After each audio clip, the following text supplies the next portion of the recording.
سورہ جاسیہ عربی زبان میں کہتے ہیں گھٹنوں کے بل بیٹھنا۔ سورہ جاسیہ کا تھوڑا سا بیک گراؤنڈ دیکھ لیتے ہیں کہ صورت میں بنیادی طور پر 3 باتوں پر زور دیا گیا۔ ایک یہ کہ اس کائنات میں ہر طرف اللہ تعالیٰ کی قدرت کاملہ اور حکمت بالغہ کی اتنی نشانیاں ہیں کہ انسان اگر معقولیت کے ساتھ ان پر غور کرے تو اس نتیجے پر پہنچے بغیر نہیں رہ سکتا کہ اس کائنات کے خالق کو اپنے خدائی کے انتظام میں کسی شریک کی ضرورت نہیں، لہٰذا اس کے ساتھ کسی کو شریک ٹھہرا کر اس کی عبادت کرنا سراسر بے بنیاد بات ہے۔ دوسری بات یہ ہے کہ نبی کریم صلی اللہ علیہ وسلم کو بتایا گیا کہ آپ کو شریعت کے کچھ ایسے احکام دیے گئے ہیں جو پچھلی امتوں کو دیے ہوئے احکام سے کسی قدر مختلف ہیں۔ چونکہ یہ سارے احکام اللہ کی طرف سے ہیں، اس لیے اس پر کوئی تعجب نہیں۔ تیسری یہ بات کہ صورت میں قیامت کے ہولناک مناظر کا نقشہ کھینچا گیا ہے اور قیامت کے دن لوگ اتنے خوفزدہ ہوں گے کہ ڈر کے مارے گھٹنوں کے بل بیٹھ جائیں گے، تو اس لیے جاسیہ عربی زبان میں ان لوگوں کو کہتے ہیں جو گھٹنوں کے بل بیٹھے ہوں۔ اسی لفظ پہ اس صورت کا نام سورہ جاسیہ رکھا گیا۔ بسم اللہ الرحمن الرحیم۔ حامیم تنزیل الکتاب من اللہ العزیز الحکیم۔ ان فی السماوات والارض لآیات للمؤمنین وفی خلقکم وما یبث من دابۃ آیات لقوم یوقنون۔ مکی صورت ہے۔ شروع اللہ کے نام سے لے کر جو بڑا مہربان نہایت رحم کرنے والا ہے۔ حامیم، یہ کتاب اللہ کی طرف سے اتاری جا رہی ہے جو بڑا صاحب اقتدار اور بڑا صاحب حکمت ہے۔ حقیقت یہ ہے کہ آسمانوں اور زمین میں ماننے والوں کے لیے بہت سی نشانیاں ہیں، اور خود تمہاری پیدائش میں اور ان جانوروں میں جو اس نے زمین میں پھیلا رکھے ہیں ان لوگوں کے لیے بڑی نشانیاں ہیں جو یقین کریں۔ نیز رات اور دن کے آنے جانے میں، اور اللہ نے آسمان سے جو رزق اتارا ہے پھر اس سے زمین کو اس کے مردہ ہو جانے کے بعد نئی زندگی دی، اس میں اور ہواؤں کی گردش میں ان لوگوں کے لیے بڑی نشانیاں ہیں جو عقل سے کام لیں۔ یہ اللہ کی آیتیں ہیں جو ہم تمہیں ٹھیک ٹھیک پڑھ کر سنا رہے ہیں۔ اب اللہ اور اس کی آیتوں کے بعد کون سی بات ہے جس پر کہ یہ لوگ ایمان لائیں گے؟ آگے دیکھیں، آیت نمبر 7 سے 12 تک دیکھ لیجیے گا۔ وَيْلٌ لِكُلِّ أَفَّاكٍ نَسِيمٍ، برا ہو ہر اس جھوٹے گناہ گار کا جو اللہ کی آیتیں سنتا ہے جبکہ وہ اسے پڑھ کر سنائی جاتی ہیں، پھر بھی وہ تکبر کے عالم میں اسی طرح کفر میں اڑا رہتا ہے جیسے اس نے وہ آیتیں سنی ہی نہیں۔ لہٰذا ایسے شخص کو دردناک عذاب کی خوشخبری سنا دو، اور جب ہماری آیتوں میں سے کوئی آیت ایسے شخص کے پاس علم میں آتی ہے تو وہ اس کا مذاق بناتا ہے۔ ایسے لوگوں کو وہ عذاب جو ذلیل کر کے رکھ دے گا، ان کے آگے جہنم ہے، اور جو کچھ انہوں نے کمایا نہ وہ ان کے کام آئے گا اور نہ وہ کام آئیں گی جن کو انہوں نے اللہ کے بجائے اپنا رکھوالا بنا رکھا تھا، اور ان کے حصے میں ایک زبردست عذاب آئے گا۔ یہ قرآن سراپا ہدایت ہے، اور جن لوگوں نے اپنے پروردگار کی آیتوں کا انکار کیا ان کے لیے بلا کا دردناک عذاب ہے۔ اللہ وہ ہے، اللہ الذی سخر لکم البحر لتجری الفلک فیہ بامرہ ولتبتغوا من فضلہ ولعلکم تشکرون۔ اللہ وہ ہے جس نے سمندر کو تمہارے کام میں لگا دیا ہے تاکہ اس کے حکم سے ان میں کشتیاں چلیں، اور تاکہ تم اس کا فضل تلاش کرو، اور تاکہ تم شکر گزار بنو۔ اچھا، یہاں آیت نمبر 12 میں وہی قرآن کریم کی جو اصطلاح میں روزی تلاش کرنے کو کیا کہا جاتا ہے؟ فضل، تو یہاں سمندری تجارت مراد ہے۔ آگے دیکھیں، آیت نمبر 13 سے 15 تک دیکھیں۔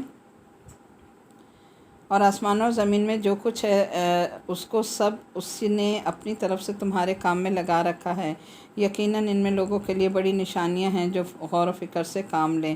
آیت نمبر 14 ہے، قُلْ لِلَّذِينَ آمَنُوا يَغْفِرُوا لِلَّذِينَ لَا يَرْجُونَ أَيَّامَ اللَّهِ لِيَجْزِيَ قَوْمًا بِمَا كَانُوا يَكْسِبُونَ۔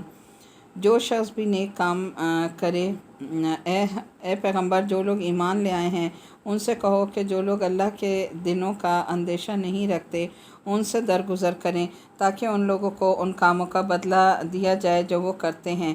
جو شخص بھی نیک کام کرتا ہے وہ اپنے ہی فائدے کے لیے کرتا ہے، اور جو کچھ بھی برا کرتا ہے وہ اپنے ہی نقصان کے لیے کرتا ہے۔ تم سب کو اپنے پروردگار کے پاس ہی بلایا جائے گا۔ آیت نمبر 14 کو دیکھ لیجیے گا کہ اللہ کے دنوں سے مراد وہ دن ہیں جن میں اللہ تعالیٰ ان لوگوں کے اعمال کی سزا یا جزا دے گا، چاہے دنیا میں ہو یا آخرت میں۔ اور مطلب یہ ہے کہ جو لوگ اس بات سے بے فکر ہیں کہ بلکہ اس بات کا انکار کرتے ہیں کہ کوئی ایسے دن آنے والے نہیں، لیکن یہ حقیقت ہے کہ اللہ وہ دن دکھائے گا۔ پھر آگے 14 میں ہی دیکھیے گا کہ ان کی طرف سے جو تکلیفیں پہنچائی جائیں ان کا بدلہ نہ لیں۔ یہ حکم مکی زندگی میں دیا گیا جہاں مسلمانوں کو مسلسل صبر کی تلقین کی جا رہی تھی اور ہاتھ اٹھانے سے منع فرما دیا گیا تھا۔ پھر آگے دیکھیے 14 ہی آیت میں کہ 14 کی 4 آیت کہ مسلمانوں سے کہا جا رہا ہے کہ کافر لوگ ان پر جو ستم ڈھا رہے ہیں تم ان کا فی الحال بدلہ نہ لو، کیونکہ اللہ تعالیٰ خود ہی ان کا بدلہ لے گا، چاہے وہ اس دنیا میں ہو یا آخرت میں۔ اور ساتھ ہی یہ مطلب بھی ہے کہ جو لوگ اللہ تعالیٰ کے اس حکم کی تعمیل میں صبر سے کام لیں گے اور بدلہ نہیں لیں گے تو اللہ ان کی اس نیکی کا بدلہ آخرت کی نعمتوں کی صورت میں ضرور عطا فرمائے گا۔ کتنی خوبصورت آیت کی وہ ہے نا تفسیر کہ اللہ تعالیٰ نے حکم دیا ہے کہ اگر تمہارے ساتھ کوئی زیادتی کرے تو اس سے بدلہ لے لو، مگر اتنا ہی جتنی اس نے زیادتی کی ہے، لیکن پھر بھی اگر معاف کر دو اور صبر سے کام لو تو دیکھیں کتنی بڑی خوشخبری ہے نا کہ اگر کوئی کسی کے اس پہ زیادتی پہ کوئی برا سلوک کرتا ہے، کوئی بدسلوکی کرتا ہے، بد اخلاقی کرتا ہے، بد زبانی کرتا ہے اور وہ انسان اس پر صبر کرتا ہے تو اس صبر میں اللہ تعالیٰ کیا کریں گے کہ آخرت کی نعمتوں کی صورت میں اس کو وہ صبر کا صلہ دیں گے۔ تو کتنی اچھی بات ہے نا، خوشخبری ہے نا اس میں۔ پھر آگے دیکھیں آیت نمبر ہماری 16 سے دیکھیں 19 تک۔ اور ہم نے بنو اسرائیل کو کتاب اور حکمت اور نبوت عطا کی اور انہیں پاکیزہ چیزوں کا رزق دیا اور انہیں دنیا جہان کے لوگوں پر فوقیت بخشی۔ وَآتَيْنَاهُمْ بَيِّنَاتٍ مِّنَ الْأَمْرِ فَلَمَّا اخْتَلَفُوا إِلَّا مِن بَعْدِ مَا جَاءَهُمُ الْعِلْمُ بَغْيًا بَيْنَهُمْ إِنَّ رَبَّكَ يَقْضِي بَيْنَهُمْ يَوْمَ الْقِيَامَةِ فِيمَا كَانُوا فِيهِ يَخْتَلِفُونَ۔ اور انہیں کھلے کھلے کام دے دیے تھے، اس کے بعد ان میں جو اختلاف پیدا ہوا وہ ان کے پاس علم آ جانے کے بعد ہی ہوا، صرف اس لیے کہ ان کو ایک دوسرے سے ضد ہو گئی تھی۔ یقیناً تمہارا پروردگار ان کے درمیان قیامت کے دن ان باتوں کا فیصلہ کر دے گا جن میں وہ اختلاف کیا کرتے تھے۔ پھر اے پیغمبر صلی اللہ علیہ وسلم، ہم نے تمہیں دین کی خاص شریعت پر رکھا ہے، لہٰذا تم اسی کی پیروی کرو اور ان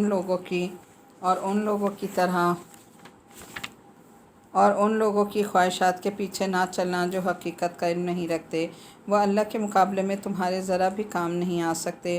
اور حقیقت یہ ہے کہ ظالم لوگ ایک دوسرے کے دوست ہیں اور اللہ متقی لوگوں کا دوست ہے۔ یعنی ظالم آپس میں ایک دوسرے کے دوست ہوتے ہیں، لیکن اللہ کا دوست کون ہوتا ہے؟ متقی لوگوں کا دوست کون ہوتا ہے؟ اللہ ہوتا ہے جو ان کی پشت پناہی کرتا ہے۔ آیت نمبر 17 کا دیکھ لیجیے گا کہ بنو اسرائیل کو تورات کا علم دیا گیا تھا، اس کے باوجود انہوں نے ایک دوسرے سے حسد اور ضد کی وجہ سے آپس میں پھوٹ ڈال لی اور اختلافات میں پڑ گئے، اور اختلافات جو ہیں وہ انسان کو حد درجہ نقصان پہنچاتے ہیں۔ آگے دیکھیں آیت نمبر ہماری 20 سے لے کے 22 تک بلکہ دیکھیے۔ یہ قرآن تمام لوگوں کے لیے بصیرتوں کا مجموعہ ہے اور جو لوگ یقین کریں ان کے لیے منزل تک پہنچانے کا ذریعہ اور سراپا رحمت۔ ام حسب الذین اجترحوا السیئات ان نجعلهم کالذین آمنوا وعملوا الصالحات سواء محیاهم ومماتهم ساء ما يحکمون وخلق اللہ السماوات والارض بالحق ولتجزى كل نفس بما كسبت وهم لا یظلمون۔ جن لوگوں نے برے برے کاموں کا ارتکاب کیا ہے، کیا وہ یہ سمجھے ہوئے ہیں کہ انہیں ہم ان لوگوں کے برابر کر دیں گے جو ایمان لائے ہیں اور جنہوں نے نیک عمل کیے، جس کے نتیجے میں ان کا جینا اور مرنا ایک ہی جیسا ہو جائے؟ کتنی بری بات ہے جو یہ طے کیوں ہیں۔ اللہ نے سارے آسمانوں اور زمین کو برحق مقصد کے لیے پیدا کیا ہے، اور اس لیے کیا ہے کہ ہر شخص کو اس کے کیے ہوئے کاموں کا بدلہ دیا جائے اور دیتے وقت ان پر کوئی بھی ظلم نہ کیا جائے۔ پھر کیا تم نے اسے بھی دیکھا جس نے اپنا خدا اپنی نفسانی خواہشات کو بنا لیا ہے اور علم کے باوجود اللہ نے اسے گمراہی میں ڈال دیا۔ اور اس کے کان اور دل پر مہر لگا دی اور اس کی آنکھ پر پردہ ڈال دیا۔ آیت نمبر 21 کی دیکھیے تفسیر کی آخرت کی زندگی کی ضرورت بتائی جا رہی ہے کہ اگر آخرت کی جزا و سزا نہ ہو تو اچھے برے سب لوگ برابر ہو جائیں، اور جن نیک لوگوں نے دنیا میں شریعت کے احکام پر عمل کر کے محنت اٹھائی یا مخالفین کی طرف سے تکلیفیں برداشت کیں، ان کو مرنے کے بعد بھی اس قربانی کا کوئی نہ کوئی انعام ملے اور ان کا مرنا جینا بالکل برابر ہو جائے۔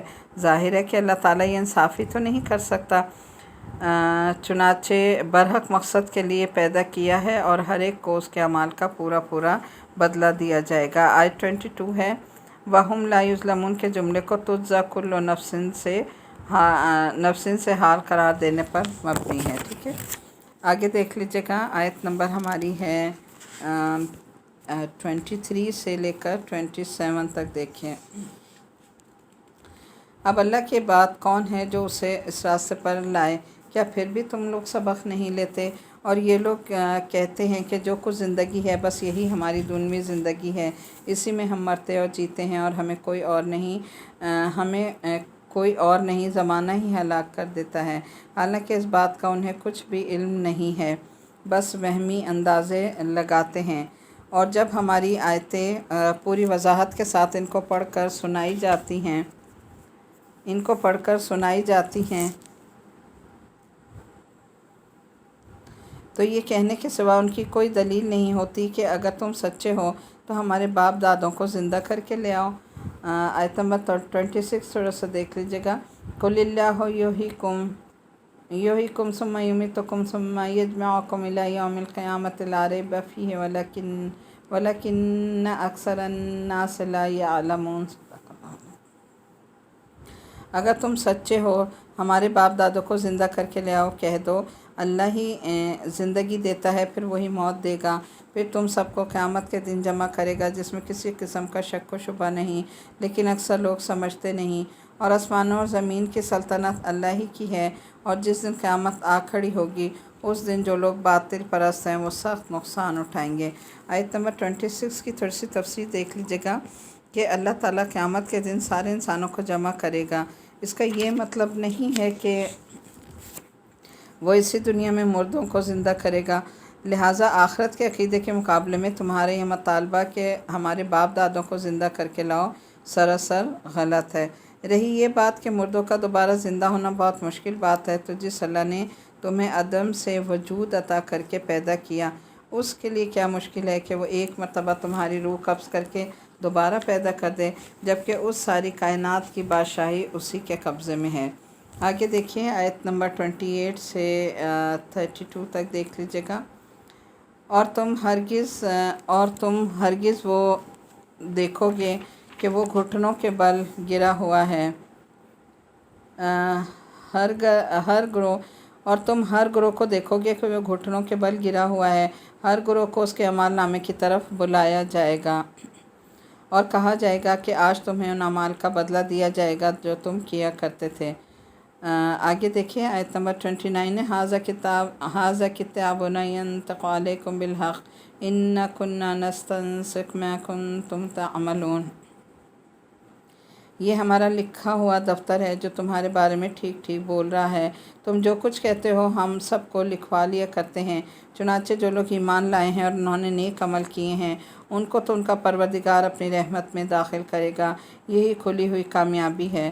رہے وہ لوگ جنہوں نے کفر اپنا لیا، ان سے کہا جائے گا کہ بھلا کیا تمہارے سامنے میری آیات نہیں پڑھی جاتی تھیں، پھر بھی تم نے تکبر سے کام لیا اور مجرم بنے رہے۔ اور جب تم سے کہا جاتا تھا کہ اللہ کا وعدہ سچا ہے اور قیامت وہ حقیقت ہے جس میں کوئی بھی شک نہیں، تو تم یہ کہتے تھے کہ ہم نہیں جانتے کہ قیامت کیا ہوتی ہے، اس کے بارے میں ہم کچھ خیال کرتے ہیں، بس ایک گمان سا ہوتا ہے اور ہمیں بالکل یقین نہیں ہوتا۔ آیت نمبر 29 کیا دیکھ لیجیے گا کہ قیامت کے مختلف مراحل میں ایک مرحلہ ایسا بھی آئے گا کہ وہاں کے ہولناک مناظر دیکھ کر لوگ بے ساختہ گھٹنوں کے بل گر جائیں گے یا بیٹھ جائیں گے۔ جاسیہ آیت نمبر 33 سے 37 تک دیکھ لیجیے گا۔